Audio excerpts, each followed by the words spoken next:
welcome to the Out of This World podcast, where we're getting into conversations with the unbelievably talented musicians, comedians and artists from the local area. Today we're joined by, as always, Mark Galinda, and our guest for today, Mike Gardner, aka For Days. Yes. How are you doing, Mike? Not too bad. The world's falling apart. The world is falling apart. Emotionally, I think I'm doing pretty okay. Yeah, you're dealing with it emotionally on a good level. That's good to hear. Still staying sane. Yeah, I mean, most of my income was music based, so that's out the window for now. So this means a lot more time inside and being careful with the old spends. Fair enough. What is it you do? Do you want to kind of introduce yourself a bit then? Because I met you at open mic, so I was gonna say, is it just the one time we've met? Well, we met twice. I think that's about it. Yeah, but I don't think we spoke that much because you were pretty busy, like doing the I can be running around quite a bit. Yeah. I was gonna say this should be genuinely quite a good conversation. Yeah. Considering we literally don't even really know much about each other at all. I'm Mike. And yeah, I guess at the moment, literally, my main thing is kind of just running events around Manchester, like running these open mics. So I've been doing the one at the Studio Bar since it's either late September, early October. Yeah. Recently started doing the one at 256. Oh, yeah. That's on Mondays. A bit of an iffy one. We can get into that later. All right. Okay. And then, just kind of playing. I've been playing bass for a lot of people past few years. Nice. That just kind of happened. And then some other cover gigs, and then just other various bits and bobs and odd jobs, and just having this very spontaneous, schedule, which now is kind of just now it's terrifically spontaneous to the point where I can pretty much agree to anything, including coming here at 3 a.m. on a Saturday with 2 days' notice. Yeah. I was thinking, I was like, well, I wonder who's still in Manchester. Like, do you live here permanently, or are you student? Yeah. So I am from Manchester, like South Manchester. This place, it's this. It's like, it's a village, but it's not. It's technically part of Stockport, but it's like right next to Wythenshawe and just below Didsbury. It's called Gatley. All right. So I've grown up there, and then. Yeah, basically, I went to uni in York. Right. Yeah. So that's where I'm from. Yeah. Oh my God, we have so much to talk about. Bloody hell, more and more. So it was in York for 3 years. Had a blast. Then kind of dipped my toes into the music scene there a lot more in third year. Hence why I started playing bass. Okay. Again, we can talk more about this in a bit. Yeah. And then played in a band from York. For, like whilst I was back here, switched to. Around a bit. Right. Also had a girlfriend down south. It was a terrifically stressful year. Like the end of a lot of traveling and sound. Yeah. So did that, and then now basically skip forward a couple of years, and now I'm here, just back in Manchester and doing various bits and bobs. Back in the hometown. Yeah. How's it feel? Are you liking it? Yeah. It's like when I first got back, it is honestly like being in a new place, because, for example, me being in Manchester when I was 18. Yeah, it's like, all right, okay, we'll have pre-drinks. We'll go into town. We'll go to Courtyard, and then maybe we'll go like Fifth or Factory, maybe 42s, and that's pretty much all I kind of saw of it at night. And we get a taxi back, and that was it. But now it's like, I waltz in. Oh, what's going on in Northern Quarter? Proper into the craft beer scene. Oh yeah. I'm like, get the train. I'll just go to the cinema by myself. £5 at Printworks for any film. Get me involved. Printworks is unreal. It's shockingly good value. And also, top tip. Actually, I probably shouldn't tell you the top tip, but it's very, very easy to sneak into another film afterwards. Is all I'm gonna say. Oh really? I have chain linked some of those films. Probably shouldn't say that, but it's damn well doable. We'll keep that in mind. We will. Mike may or may not have. I shouldn't be saying this shit. No. I mean, I don't think many people are going to be listening, but you never know. Maybe we'll blow up one day, and then they'll be like, we'll go and listen to some of the early ones and see, dive deep, see what those local musicians are doing at the start of that decade. Yeah. That's why the economy was going, because everyone didn't pay for cinema tickets. Yeah, you're the reason why. Jesus. Oh, that's funny. Yeah. So do you So you say you got a bit involved in like the York music scene. Yeah. How would you compare the two, like Manchester and York, for music, so like the open mics and stuff like that? Well, York is a very different place in general because, you know, I wasn't on Tinder much in York. Okay. But like, say, That's a great way to start the comparison. but say like you're on Tinder, you're having a bit of a swipe. Yeah. You're like, all right, she looks friendly, and then you're out like the next week, and you're like, oh, there she is. Oh yeah. It's terrifically close knit, and everyone does know everyone. Like you think, like I've been back to York a lot since I graduated, and like I'm like, right, okay, a lot of people moved on now, not like died, just but, a lot of people have left, but either gone home or gone to London, really, or like maybe Leeds, because that's like the biggest close northern city. Yeah. And there's a high chance you will see someone you recognize, even if you're there for like, you know, a day. Like it's unlikely if you don't bump into anyone. Yeah. So yeah, in regards to the music scene, I think because I was always writing songs like throughout my time at uni, Right. but I didn't go out and play them that much. And then it was in my third year,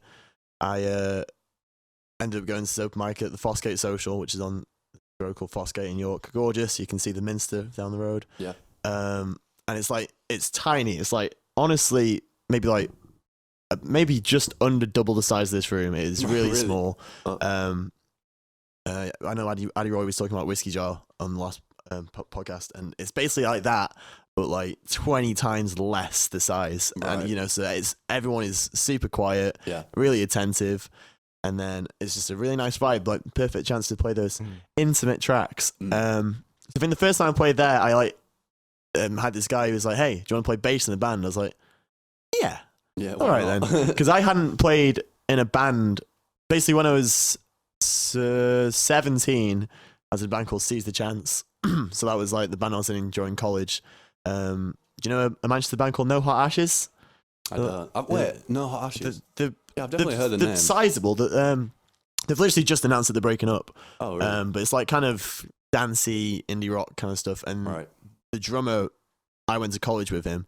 Okay. At Loretto, and they were playing a gig at the Academy, and they were like, "Hey, do you want support?" And we basically got a band together to support them. At the Academy? Yeah, Club Academy, the one downstairs. It was sick. Jeez. But it was one of those, who is it? Do you know Dusty Pop, the promoters? Right. They basically, I think they were the ones who put on our fest, which again, Addy Roy talked about. Yeah.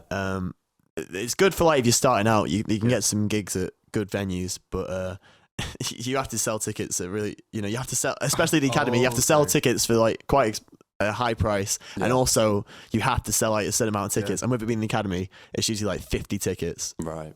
Which, to be honest, when you're 17 and there's 5 of you in a band, isn't actually that difficult at all, because you know it's like hey, come and see our first gig, and then you only need to get 10 people. It's pretty doable, and then the promoters go off and make a killing. Oh yeah. So that was, and I was only the singer in that band, so that was my first experience with like the gigging scene. But at that point, we kind of just took whatever came at us, and like we didn't dive into Manchester that much. Kind of did those Dusty Pop Academy gigs, a couple other ones in Manchester, on Oldham Street. There used to be a really good venue called Dry Bar. Did a very good gig there. Oh yeah. And we were literally only together for a year just because the drummer left, and we were like, oh. And being 17 in college is like, where the hell are we going to get a drummer? So it just kind of didn't, and then it just kind of dissolved away. Oh, fuck. And then into uni wrote songs. So yeah, then going into this band in York, was playing bass, but it was pretty much all the singers thing. It was pretty chill.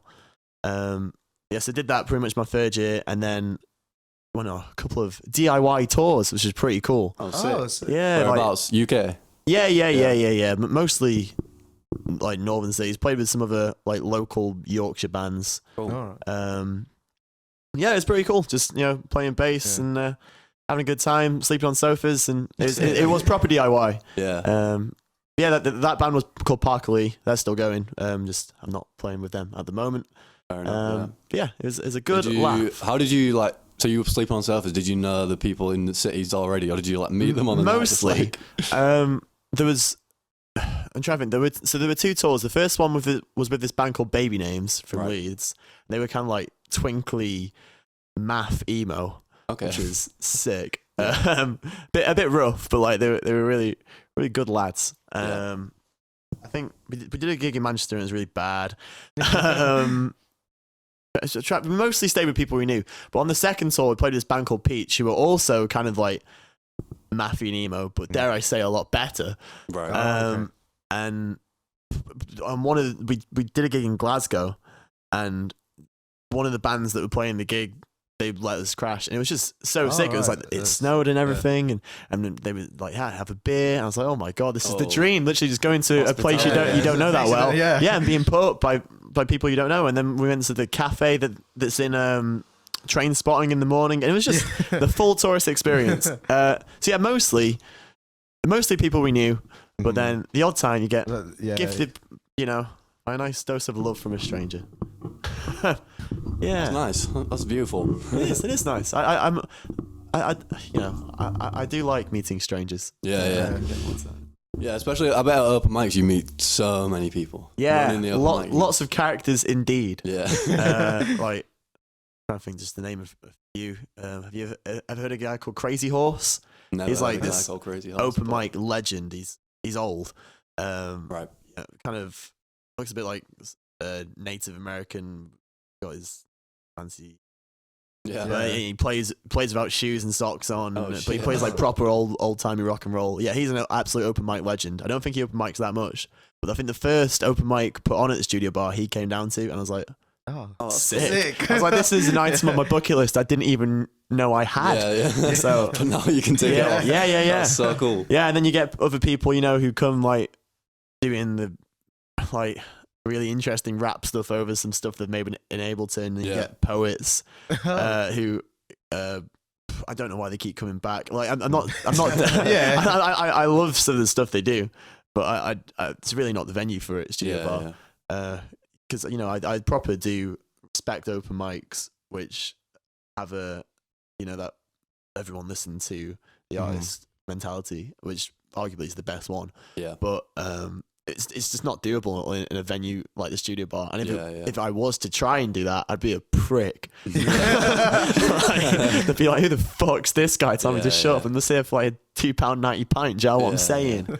Yeah, that's so true. I was thinking about that. Like, it's not like, because it's right in the centre of Fallowfield. Yeah. People are just going in not knowing it's an open mic. So especially with it being on Wednesdays as well, because it's usually like the same night as AU. So you get a lot of people who show up to go in 256 and see the queue, like, nah, do you want to go for a pint here while it calms down? Yeah. Because it started out being on Tuesdays, but it was too dead on Tuesdays. Right.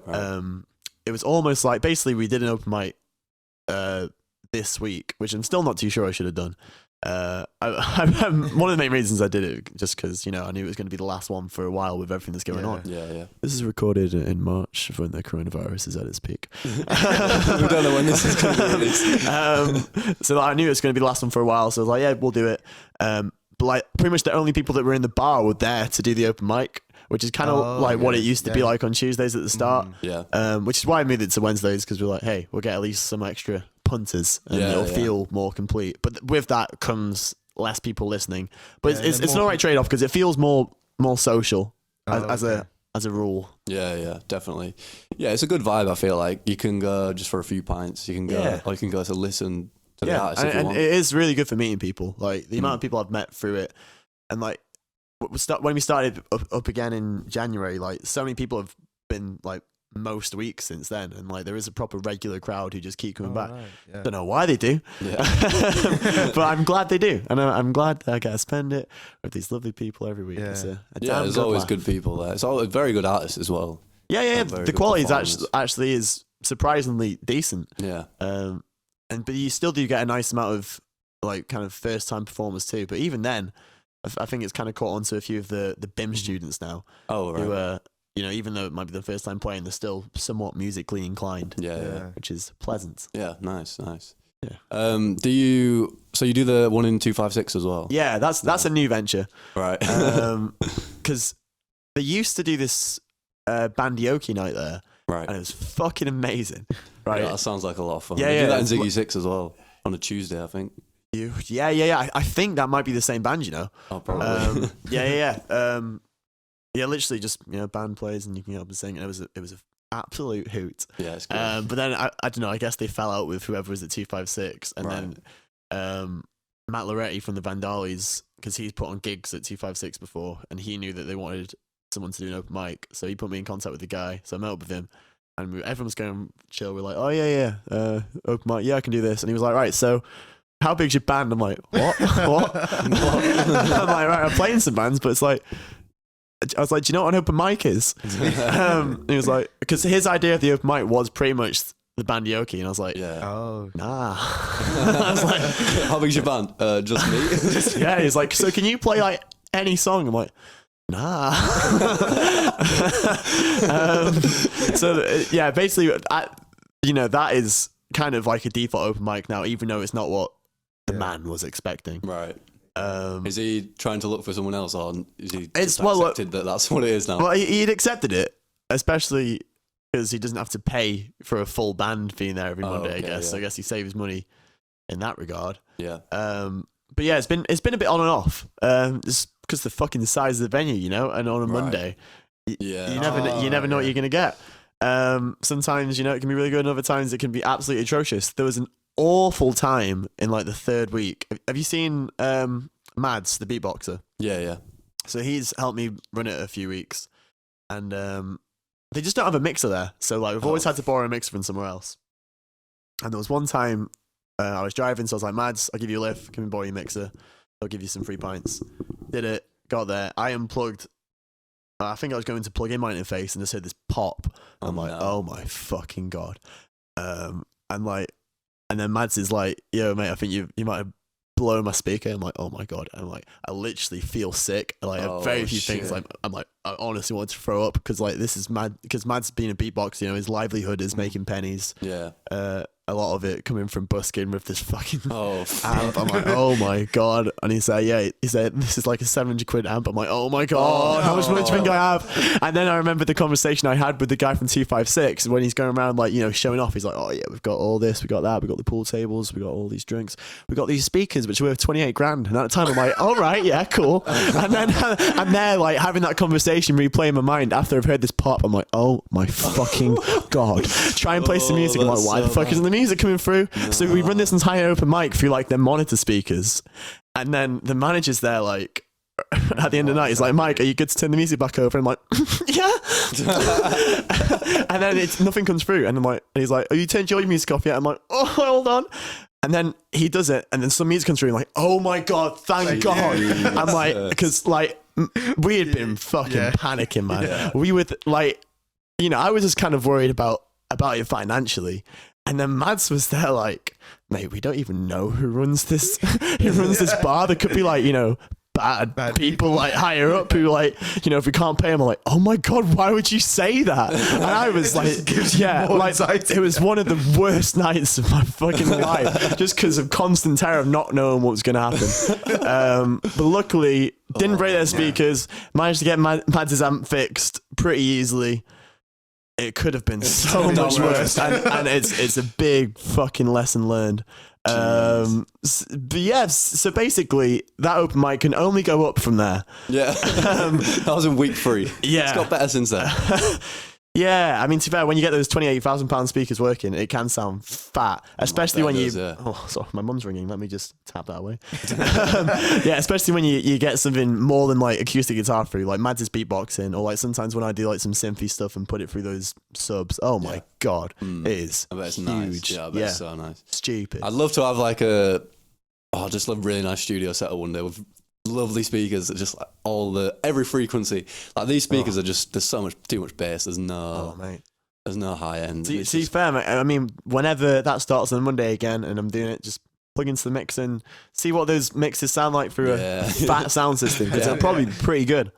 Yeah, I bet you do. Do you do that a lot? Just like test out all your mixes? Sometimes, yeah. Because that's the thing. I've literally just got this. Like before the open mic starts and that. Yeah. Well, that's the thing. The studio bar speakers aren't very good. They're like really small, but there's quite a lot of them dotted around the bar. Like all the times when Mads is doing his beatboxing in the end of the night and as part of a jam, like the speakers just go. They they can't handle it. But yeah, the ones at 256 are just stupid. So that's the thing. At home, when I'm like doing anything kind of production wise, I've got like my PA speakers, which I think they sound really good, but in terms of like giving you an idea of what the mix sounds like, it's pretty bad. Like my cousin came around yesterday and like, yo, check out this song I made. And he's like, you need some monitors, man. And they're like, how much money do you think I have? I'm not just going to splash out the cash for monitors when I've got these perfectly fine PA speakers. You need to get some. And my £10 headphones. Yeah, use some headphones. Yeah. I mean, I mix on headphones exclusively now. I don't use my speakers because I feel like, I don't know, it just gives you a much better idea of what it actually sounds like. Yeah. I need to get, I think if I spend a bit more on headphones as opposed to monitors, that's probably the way to go. The way I should go, and the way I will go. Yeah, good.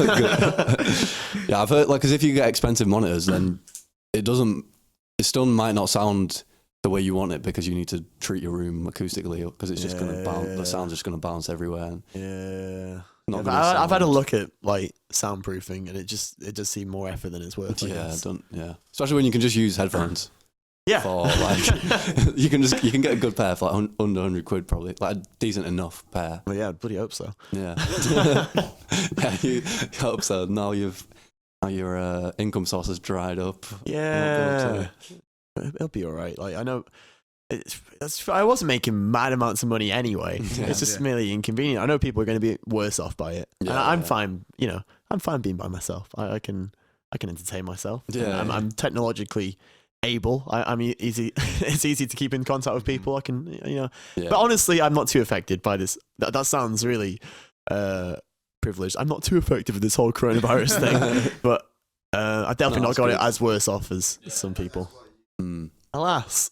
Next topic, away from the depressing stuff. There'll always be this air of gloom. But I've got a quick question though. It's like, what made you realize that you want to start an open mic in Manchester?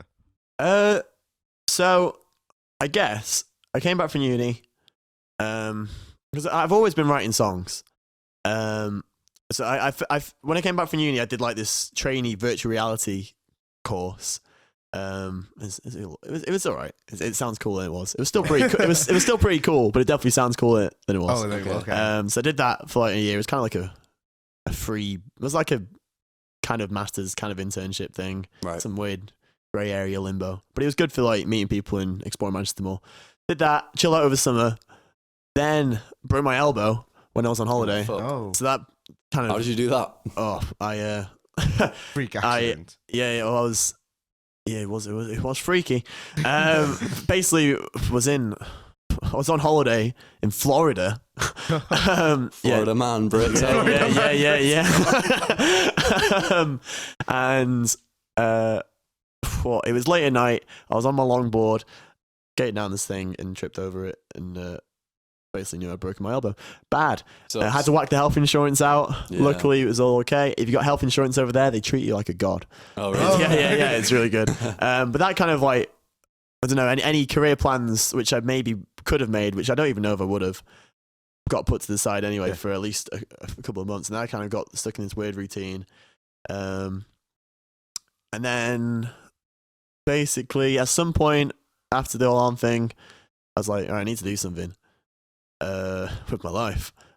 And separate to that, I also like kind of started properly diving into the open mic scene. Right. Because I've been playing with my cousin Joel. He's got like a solo project. I've been playing with him for like over a year at that point. So I kind of started to, explore like the Manchester music scene further afield, because he's like proper gone for it. So yeah, I was playing bass for him. But then I was like, there's only so much fulfillment you can get from playing someone else's stuff. Yeah. I enjoy it, but you want to do something for yourself. Yeah, exactly. Because that's the thing. This whole time I'm writing songs. I'm not saying they're the best songs, but I've got them there. So I was like, right, let's take these to open mic, see what happens. Just open, because I remember like a year before that, and I was like, oh, it's a big thing for me to like go out. I'm quite a social person, but like in terms of, it's like whenever you want to go for a run, and you're like. Oh, I hate the thought of going for this run. I don't want to go for this run. But when you're on the run, you're like, I'm glad I've done this. Yeah, I feel like that's most things in life. The thought of doing it is much worse than actually doing it. Yeah. So literally, I think it must have been like April, maybe even last year. And I just started going to open mic like at least a couple of times a week. Like, what did I do? Mostly like the Joe McAdam nights, the guy that runs the Whiskey Jar, because he does like 4 or 5 a week, and they aren't really open mics at all. They're more like live showcases because it is a lineup. Right. And yeah, so hopped on loads of those, meet people through that. Try some other ones, you know, you meet some more people. Eventually, you kind of start to see the same faces showing up a lot, and it's nice because you know that you can just go to a place and probably see someone you know. Yeah, yeah. And then nice. yeah, it's a bit homely. So then, the landlady at Studio Bar, Kaylee, when I used to work at a pub, we shared one shift together, so she knew who I was, and I think she'd seen me do a covers gig at that pub once. Okay. You know, covers gigs are good. You know, they're a bit brain numbing, but it's easy money. You know, if you know 2 45-minute sets of covers, £100 at least. Oh, decent. Yeah, That's so good. you know, so that's easy money. That's 50 quid an hour, really. Yeah, that's crazy. Obviously, it's not that consistent. You have to get on it. Yeah, I think she'd seen me do one of them, so she knew that I was in the music scene, and then she literally messaged me like, "Hey, are you interested in starting a mic?" I was like, "Yes, I think I am." Nice. So did it, yeah, and then starting Tuesdays was a bit slow at the start, and then then at the end of the Tuesdays it started getting okay, but when we moved it to Wednesdays, and that was like really good for actually getting people down and meeting people. Right. Yeah, I guess the thing that made me want to do open mics was just, you know, I'd always entertained the idea, but actually getting the offer, and I was like, yeah, I could do this and can make it pretty good. Because I literally, if you do it right and because we got the Facebook group to like, if you add everyone that comes and getting that, then you get like a little community going. Yeah, nice. It's more about getting people to come back, which is enticing people with the free beer and the, you know, all the other things, and it's just nice, you know, making a community, because there is absolutely a community there now. Yeah. Like there are people who in basically what I was saying before, like, you know, they can show up on a Wednesday and they know they're going to see someone. Who they acquaint with, and it's just nice that it's kind of like a hub for everyone in this area. Yeah. It's definitely I agree. It's definitely a good thing for just musicians in general, just to meet people. Like, once I remember the first time Mads came, I don't know if he knew other people, but he just kind of sat on his own. Yeah, it was really strange actually, because I was there's a really good open mic at Hatch on Wednesdays as well, which I've never been able to play because I'm always doing my one on Wednesday, but it starts a bit earlier, so I think I was in town for something else, so I stopped by there for like half an hour before, and then I got this phone call. I'm like, hello? He's like, is the open mic on tonight? I'm like, sorry? He's like, open mic tonight? I'm like, yeah? He's like, right, see you there. Hangs up. I'm like, what was that? Am I gonna get like murdered or something? Yeah. And then like later on in the night, he's like, Mads comes up and he's like, hey, I'm the one that rang you. I'm like, oh shit! And I was like, I recognise you from beatboxing in town, because I think it was like the first sunny day last year, and I was like, right, grab a big bag of cans, go and sit on Piccadilly Gardens, and there was this reggae singer, like just busking at the top of Piccadilly Gardens, and Mads came and beatboxed over it, and I was like, and I was there sipping on a dark fruits. I'm like, this is sick. I'm feeling so B-Tech right now. I'm loving it. So the second got Mads down, I'm like, bloody hell, this has like reached a new level. Yeah, because it is nice when you get some more established, or at least musicians you're familiar with before, like coming down out of their own accord. Yeah, that's pretty sick. Back to your music. Where did you start? What did you start playing? Like, what instrument? What genre? I guess like when I was like 13 or whatever, listened to a lot of noughties emo, but more like pop punky stuff. Right. Like You Me at Six, Paramore. You're into stuff like that. A lot of Paramore and that. Yeah. Then also through listening to A Day to Remember, you easily get into some heavier stuff as well, like more metalcore stuff. I don't know if you know Easycore, but Easycore is sickest genre of music. It's just basically pop punk on steroids and with some really harsh breakdowns. 3 Days Grace and that. Nah, I'd say that's more like hard rock. Oh, less. Yeah, it's a bit more fun. I'd say 3 Days Grace are like a bit more serious. You know what I mean? Yeah. So I guess like kind of I started writing like acoustic songs in that kind of vein. More like, but like, you know, kind of anyone does, just sad boy acoustic songs. Right. And then emo face. Yeah. To that emo and then face. and then having that band at the end of college, like kind of got like made me see how you could do it in a full band setup. But then when that crashed and fell away, it's kind of kept writing acoustic songs like in my room at uni. But then I guess it was like kind of listening to stuff in uni, like realizing like I really preferred really produced stuff. Right.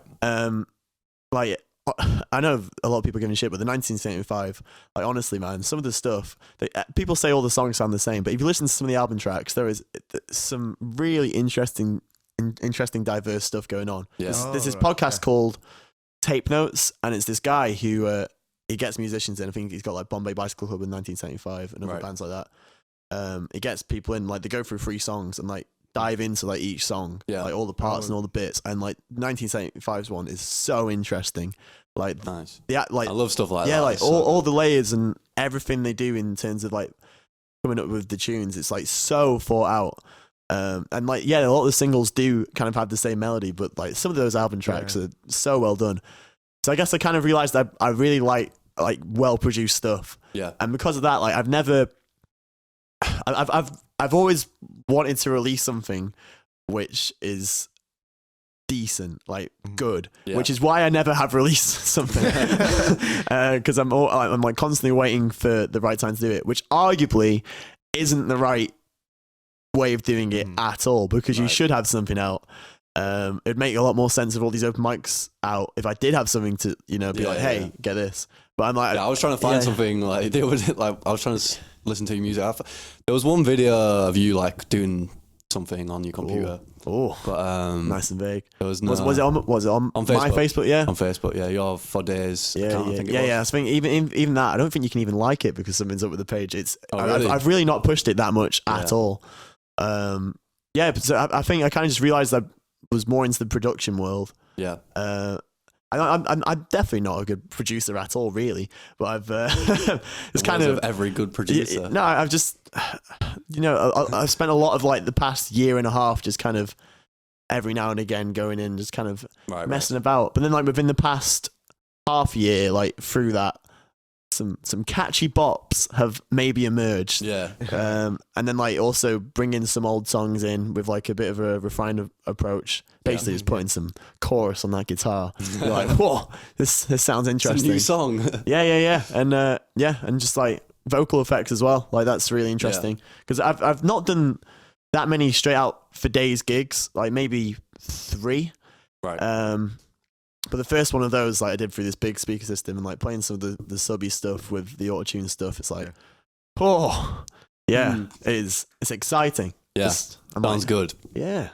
What's your like live setup like then? Are you just doing it solo? Yeah. So like, if it's a for days gig, then I mean, to be honest, it is a big cheat. I basically have like a Logic project, with all like the different mic effects or synth effects I'm going to play, and then just choose them, and then just have backing tracks as well. So literally, I'll press play on QuickTime, and then just kind of auto tune over it, and then sample some stuff over it, or play some extra bits over it. Yeah, it's a big fat cheat, but I don't really care. Yeah, because in other songs I am doing full on playing guitar and doing full bits as well. Right, and as long as it's not like, because you can see some backing track where it is like completely too much. Yeah, but like, I don't know. There's definitely a sweet spot. Either like if this couldn't be done live, or if it's handled in a way which makes sense, then I'd argue it's okay. Because there are points, I've know people who've seen bands live and they're like, wow, this sounds amazing. And they've been to the sound engine and like, how are they doing this? And like, it's just all backing track. Shit. Yeah, that's the thing. I kind of own the fact that it is backing track, but I like to think it's creatively done so. Yeah. You ever thought about, I think Ableton's got quite a good like live session that you can use where you can like trigger, so you can get like all your drums, your synths and everything. You can just press a button and it'll loop it throughout the throughout the song. I've entertained the idea.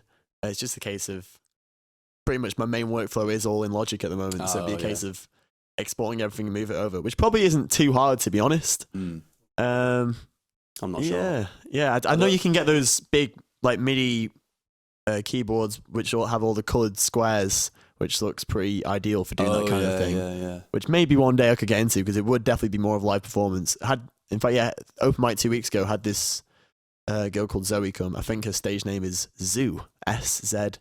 OU, and she was like doing all that stuff with Ableton. Oh, And just cool, because it was cool. different, I was like, sick. Yeah. Because like literally just this past, like last year, I think my top 3 favorite albums, well, top 2 favorite albums were the Charlie XCX album and Sigrid album. Nice. They're, like just really well produced, but like still clever pop. Yeah. If that makes any sense. It was good. Cool. Yeah. That's a very different change. Like you've gone from like the emo and then the Yeah, I mean, I metal still, stuff to like I pop. still absolutely listen to that stuff. Yeah. Like I love metalcore. Still Which sounds fan. ridiculous to say after saying my 2 favorite albums last year were Charlie XCX and Sigrid. I mean, there's not that much metalcore coming out at the moment, which I'm aware of or know, but like I always fucking love going back to like heavy Day to Remember songs and like that second Parkway Drive album. Whoa, so heavy, so good. Nice, yeah. Yeah, that's cool that you can have such a like diverse music taste. Do you think it shows in your music that you make that you have that? Like, do you ever have some like kind of poppy thing and you're like, I'm gonna distort this? Sometimes. I mean, the only thing with some of the stuff I'm making at the moment is I know a lot of people just won't like it. Okay. But it's more like, and yeah, it's cathartic for me. And Right. it just, I'm like, this is a few songs. I'm like, this is exactly what I want to be doing. Yeah. And other songs are a bit gimpy. I'm like, hey, at least it's a nice creative outlet. And Yeah. At least I tried. To make yeah, something.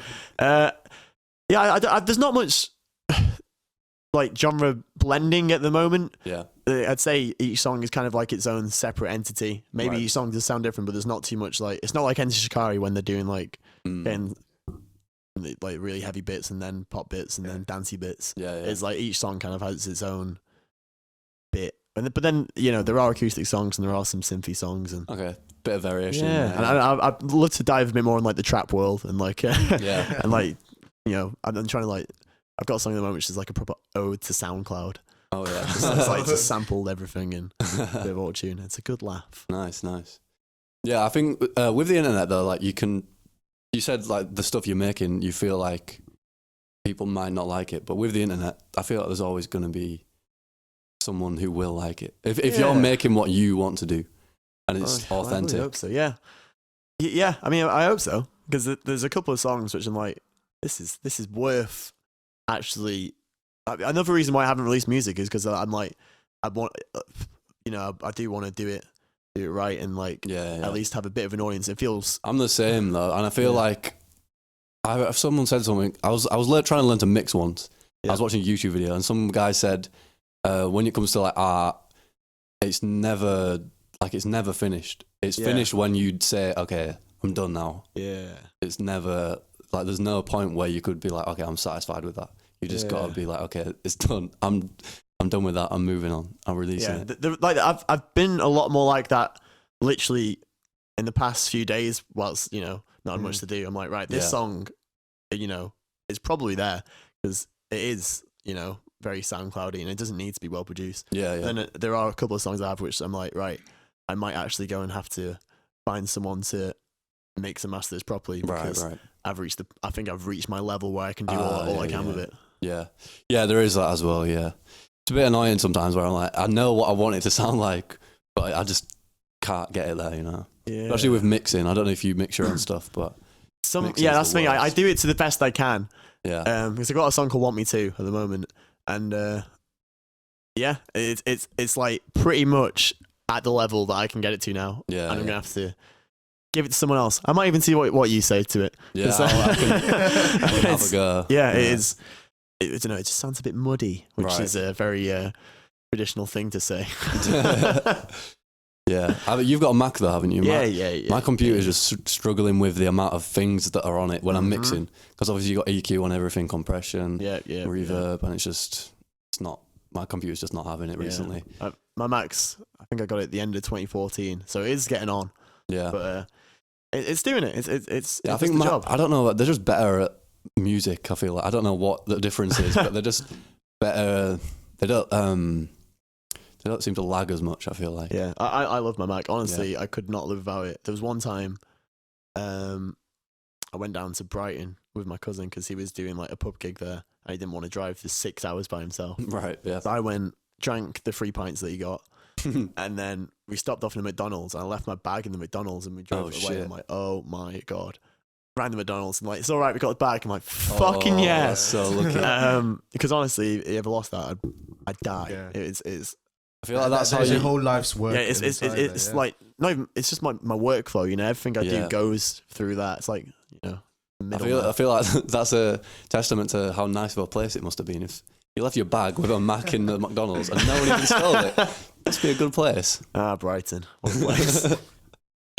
Yeah. Yeah, I think there is something about like you get kind of attached to your computer and your DAW, which is digital audio workspace for anyone who doesn't know. And you're just like all your plugins and all your instruments, and it doesn't. Like if I lost it, it would feel like I'd probably spend a week like, oh, that sucks. But then you realise that I can still make music. Like I'm the one making the music, you know. Yeah. It's not the I mean, the computer is making the music technically. It's making the sounds, but like I can use other sounds. I can use another computer or whatever. To be honest, I feel like I absolutely need Logic at the moment because I've got so used to that workflow, which again probably isn't the right way to do it. Yeah, Drum Machine Designer. Oh, that's a damn good tool. Yeah. Yeah, I use a Battery by Native Instruments. I don't know if you've heard of it, but it's really nice. Native just doesn't work for me. Yeah. It might be that because it also doesn't work in my GarageBand. I think I'm gonna have to check it out. Maybe none of my native stuff works anyway. Mine doesn't work well. It works, crashes sometimes, but it's all right. It does the job for now. Yeah. Until I can afford the real version. Yeah. Yeah. So do you run your open mics through your laptop? How do you like set it up? I've always wondered. Like I've just looked at it. I'm kind of interested how you set it up.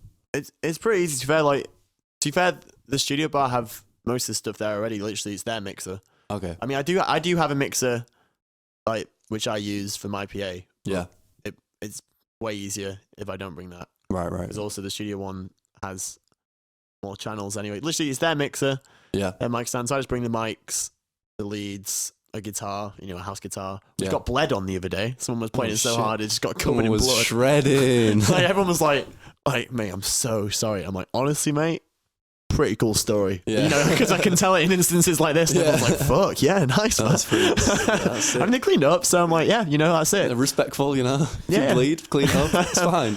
No Yeah, and worries. also, that guitar's old anyway, so it doesn't matter if it gets a bit bled on. If it was my acoustic, I'd be like, oh no, the blood is like ingrained into the wood. Yeah. So there's literally mostly using the stuff there. Like sometimes, well, at the start at least, I did bring my laptop and like run music through my interface. Yeah. And then maybe if someone wanted reverb, run through that as well. But a lot of time, because it is an open mic, you don't have to stress about it too much. Right. People they're a lot more into just showing up, plugging in play, especially with those speakers at Studio Bar because they're not big things. Right. And also just having it open kind of leans to that anyway. For example, those Joe McAdam nights where, is a lineup, especially the Whiskey Jar. I think I played the Whiskey Jar 2 weeks ago, which is really lucky because it was the last week before. Oh, Yeah. Before just the world got in ended. there, Shit. Yeah. But the time before that I played it was in October, which is ridiculous. Oh, So, I've had like months to like think about, right, what am I going to do in this next Whiskey Jar set? Yeah. And they're like, right, okay, I definitely want to do some auto-tune stuff. I'm going to do some backing track stuff. I might do a bit on the piano with this vocoder. And, it makes you plan a bigger set and want to do it better. Yeah. Which therefore means you bring more stuff, which is more complicated to set up. Right. Meanwhile, if someone's like, hey, do you want to play an open mic tonight? I'd be like, yeah, whatever. I'll just show up, bring my guitar, do a bit. Yeah, fair. Yeah, that makes sense. Most people probably come with just like saying guitar. Yeah. But like, what's the weirdest, like the most, has someone ever come with like a full band and like, oh, can we perform or some shit? Yeah, yes, a few times. There's these guys, I think they literally live on I don't know where it is, but Allen Road. Right. So they've whenever they show up, they call the band name Allen Road, and they're like, full piece guitar, bass, and then like this kind of really cool, like small cajon which rests on the guy's lap, and then he sings as well. They're cool. Dog and Co. They're like a really cool bin based band. Like this guy called Hugo plays guitar and sings, and then Miles has his acoustic bass, and he also raps. That's a really cool setup. At the end of the open mic 2 weeks ago, had this I don't know who they were, but Mads brought these people, and one of them had this electric violin, and that was sick. There's a guy called English Rude Boy. He runs all his stuff for Ableton, and then kind of raps over it. That is intense and doesn't go down. It's a divisive one, right? And they're like, "This is sick," but some people are like, "What is going on?" It's not too. Most people do play it pretty safe, and again, that Zoo who played 2 weeks ago, she her running for Ableton was that's pretty much as complicated as it gets. Yeah. Okay. So it's not too bad. Oh, actually, Callum Reed as well. Have you seen him? You might have seen him one time. He's the guy with the dreadlocks. Oh yeah. If he brings his saw him yesterday actually walking in the street. I was like, oh, bless him. I know him, but I've never actually met him. I had to turn down a pint with him yesterday because of the whole situation. Oh, good. I wasn't too sure I felt comfortable. Yeah. Whenever he runs his loop stuff, that is an absolute hoot. Okay. And, but he mostly knows what he's doing, so it's pretty fast at setting up. Yeah, right. Yeah, the point, but being basically it is nice and diverse still. Yeah. Which is good.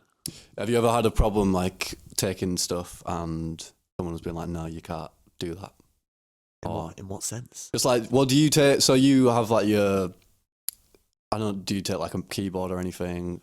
You have when you're singing, you have your like. I know. Yes. Is it vocoder or? It's pretty much just autotune really. Okay. I was mostly using Logic's like stock autotune, their stock pitch shifter, right? Which I still do for most songs, but I have just made. I never buy plugins. Okay. But I made my first like plugin purchase and bought Isotope Vocal Synth too. Oh, nice. Is it good?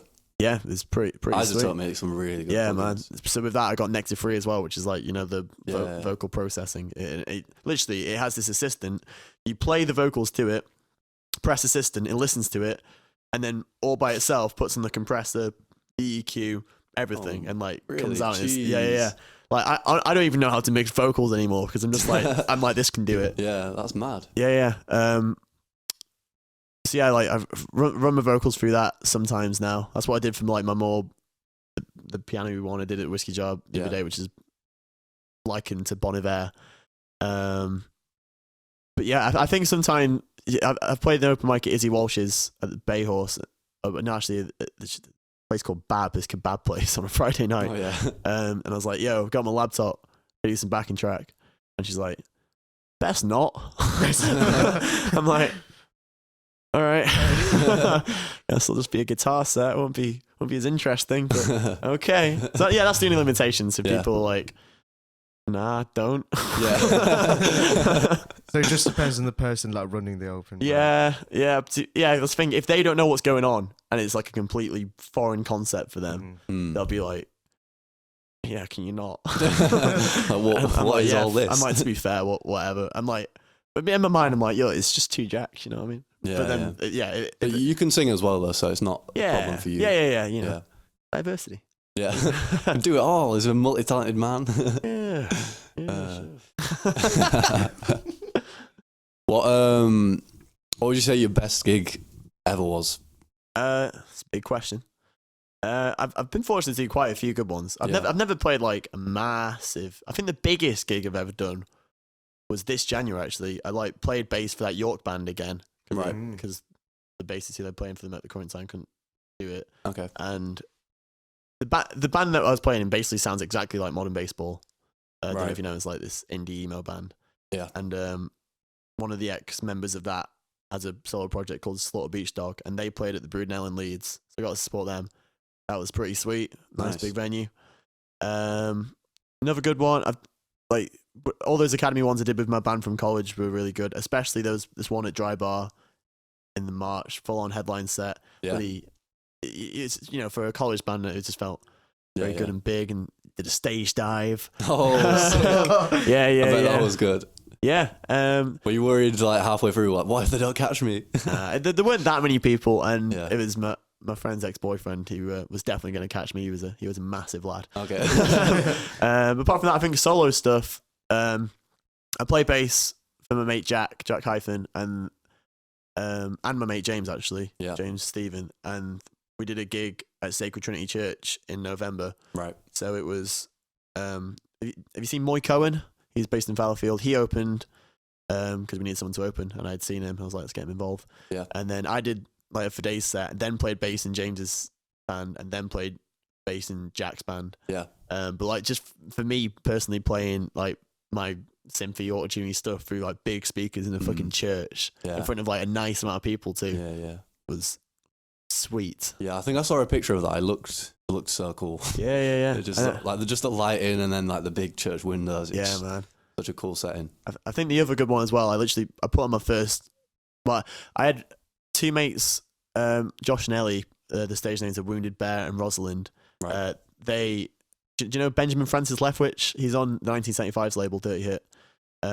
They've played with him quite a bit, and they were supporting him at 2 dates. Okay. And they wanted to like arrange a tour around that, so they messaged me like, "Hey, can you start a Manchester date?" I was like, "I don't really gig that much, but yeah, let's do it." And there's a bar in the back of Hatch, which was like completely free to rent out, came with PA and everything. Oh, because like nice. usually if you put it on gigs in central Manchester, the place most people do it is Castle Hotel or Gulliver's. Yeah. Which is free, but you have to pay the sound guy, which is usually like 70 quid. So you know it's still pretty doable. You know, if you get like 20 people. Yeah. You know, if you sell tickets for like a fiver, you're probably gonna make your money back. Yeah. But because this venue is free, and I can do the sound myself, I'm like, right, yeah, free gig. But it's a really small room. Like it's nice and packed out for how small it was. It's just a nice laugh. That was like the first time I got to play like a full headline set of my stuff, and that was only 20 days ago. Oh, so yeah. And it was still like, it was kind of reined back because the PA was tiny, so it wasn't like full on. Yeah. Because I got a few songs which are like proper heavy hitters, so I reworked a few versions. And it was just it was very cathartic just to do something like that and have people pay attention to stuff that I've written for like an entire half hour. Yeah, that sounds cool. Yeah, can finally share it with people uninterrupted. It's all you know? Yeah, which if anything is like more of a spur to actually release something. Yeah. Do you have any plans to release anything or not? I don't know the order of what to do it. Like I said, I've got my song "Want Me To," which is like the big bop. Right. But it definitely needs to be mixed and mastered by someone who knows what they're doing. Right. And maybe the vocals redone too. But then also with that, people seem to like the reworked version as well, and sometimes more. Okay. So if you like, if I released it, maybe it need to be like a double single with like both versions. Could have like a change halfway through where one goes into the other. Jeez, they're in different keys. It wouldn't work. It would sound stupid. Key change. Then there's just like a few. I've got like a few songs there I say, which are like probably good enough to go. But like one of them's like a straight out acoustic song, which is pretty old and it's really good. But I wouldn't want that to be the first one I put out. Right. I want to put something a bit weirder out first. Yeah. I've got like a few ideas for which one I want to do, but I just don't know. And if you change my mind, or literally just haven't the clue which one would be the best to do. Yeah, fair enough. I might just have to go around and get some more inputs. Yeah. I think I'm the same. Like I've got songs that I should probably release, but I'm like, it's either not good enough or it's like, which one's better or this or that.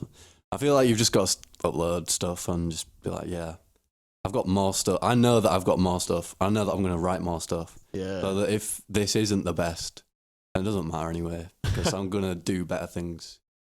Yeah. I feel like that's where I'm at right now. I've just been like uploading shit to SoundCloud just to get it out of my head. I'm like, it's just filling space on my hard drive. I don't need this. I've got like I've got like an 8-song private playlist on Spotify at the moment. Yeah. It's like, these could all maybe do. Right. And sometimes like if I've got like live sessions, like I'll just put that on public and it'll get 6 plays. Yeah. Because I literally don't promo it at all. Yeah. And I just kind of get to see what happens. Yeah. I think that's the thing that happens. It's like, I'll just put it up, see what happens, and you know that nothing's gonna happen. But in your back of your head, like, what if something does happen? No, that's the thing. If I was gonna like do something properly, if you're gonna release a song, like the first song as well, it will be done proper. Yeah. If anything, like once that first song's out, then I'll probably be like, I'll be a lot more laxed about it. I'll be like, right, I'll just whack a song out for a laugh. Yeah. It's literally for me, it's kind of about that first song. Yeah, I feel like there's a lot of pressure in there. Like you've got to kind of build it up, you got to hype it up, but which again probably isn't the right way to do it. No, probably not at all. Do you think you'll like make a music video and everything? Stuff like that? Yeah, definitely, because I've got a lot of experience doing videos. Oh, really? Yeah. Like, I think another thing that holds me back is like I can do a lot of stuff myself to like an okay degree. Yeah. Which makes me want to do everything by myself. When Yeah. in reality, say like, if I was just okay at making a song, I'd, the normal thing would be go to someone else to record it and do all that, Yeah. and someone else to like, do a video. But because I've got like a bit of a range of skill set, I kind of feel like I should be doing everything myself. Yeah. Which, I'm just kind of stuck in this limbo. Yeah. No. You need to work with more people. Yeah. But I videos though, definitely. I think every song I put out, I'll do some kind of visual for at least. That's cool. Yeah.